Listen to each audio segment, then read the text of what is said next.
During the ending moments of Chapter 4, and in some of the teasers leading into Chapter 5, we see that the prototype has an obsession with Poppy, expressing a desire for the girl to see its way of thinking, and remarking several times how the two are connected through what they are.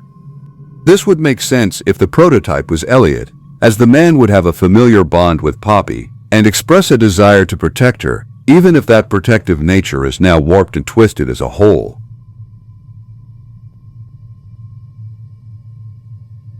Next, we see that the prototype is extremely intelligent, manipulative, and cunning, with it being able to create a laser pointer out of a digital alarm clock during one of his many escape attempts. This intelligence makes sense when tied back to Elliot himself, with the man being responsible for many of Playtime Co.'s greatest inventions, such as the Grab Pack and the Make-a-Friend machine, seen during Chapter 1.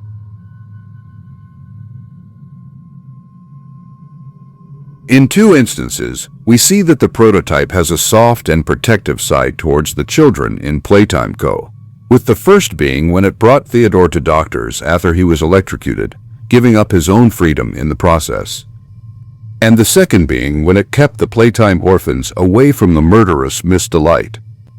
This is interesting when tying the prototype back to Elliot, with Elliot himself having a desire to make children smile, and even creating Playcare to help and nurture orphans before it fell into the dark purpose it would later be used for by Playtime Co. under Leith's control.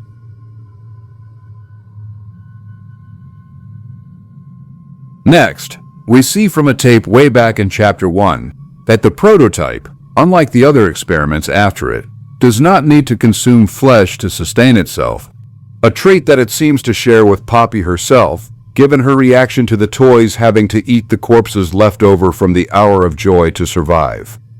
If Elliot is indeed the prototype, this lack of sustenance could be explained, as if the man was already dead when he was made into the spidery abomination.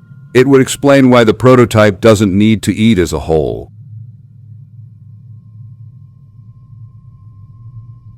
Lastly, we see that the prototype seems to share some design similarities with the jester seen on the Fool Tarot card, with the jester on the card also holding a poppy flower.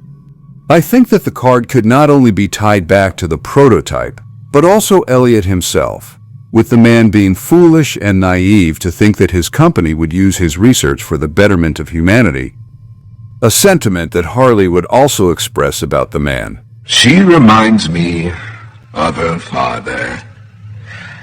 That's not a compliment, by the way. Elliot's machines are nothing to me.